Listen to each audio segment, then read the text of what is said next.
আজকে আমরা বানাবো ভর্তার রেসিপি। আর ভর্তার রেসিপির প্রথম যে ভর্তাটা সেটা হচ্ছে কাঁঠালের বিচি, তারপর হচ্ছে ডাল ভর্তা, তারপর বেগুন ভর্তা আর কাঁচামরিচ ভর্তা। আসসালামু আলাইকুম, কেমন আছেন আপনারা সবাই? আশা করি সবাই অনেক বেশি ভালো আছেন। ভর্তা করার জন্য আমরা কাঁঠালের বিচি আর খেসারির ডাল সেদ্ধ করে নিয়েছি আর বেগুন ভেজে নিয়েছি। বেগুনটা কিন্তু তেল ছাড়া ভাজা হয়েছে। এবার শুকনো মরিচ আর পেঁয়াজের ভর্তা করা হবে। বেগুন ভর্তাটা হচ্ছে শুকনো মরিচ আর পেঁয়াজের ভর্তা দিয়েই করা হবে। এখানে তিনটা ভর্তা তিন ধরনের মরিচ দিয়ে করা হচ্ছে, যেমন বেগুন ভর্তাটা শুকনো মরিচ দিয়ে, ডাল ভর্তাটা বোম্বাই মরিচ দিয়ে, কাঁঠালের বিচিটা করা হবে কাঁচামরিচ দিয়ে। আর কাঁচামরিচ ভর্তা তো আলাদা রয়েছে। আসলে একমাত্র বাঙালিরাই বুঝবে ভর্তার মর্ম, কারণ ভর্তা দিয়ে বাঙালিরা পেট ভরে ভাত খেতে পারে।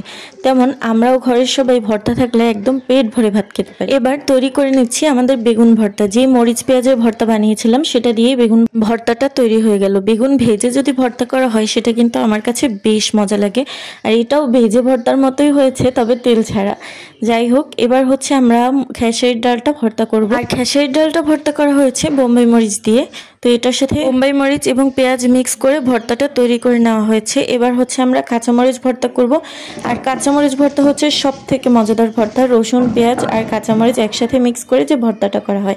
এবার এই কাঁচামরিচ ভর্তা দিয়েই হচ্ছে কাঁঠাল লিচিগুলো মিক্স করে বেটে নেওয়া হবে।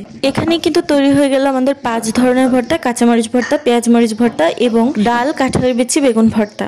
এবার আমাদের ভর্তা তৈরি করা একদম শেষ। এবার ভর্তাগুলোকে আলাদা করে উঠিয়ে রাখবে। তারপর আমরা একটা জিনিস করব, যেহেতু ভর্তাগুলো আমরা পাটায় বেটেছি, তাই এবার আমরা আমাদের খুবই পরিচিত একটা কাজ করব। পাটায় মোছা ভাত খাবো। পাটায় ভর্তা তৈরি করলে কিন্তু আমরা প্রায় সময় এমন কাজ করে থাকি, এটা করতে খুবই ভালো লাগে এবং মজাদার লাগে।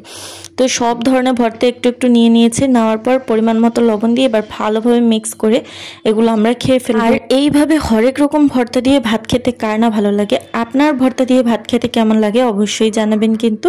আল্লাহ হাফেজ।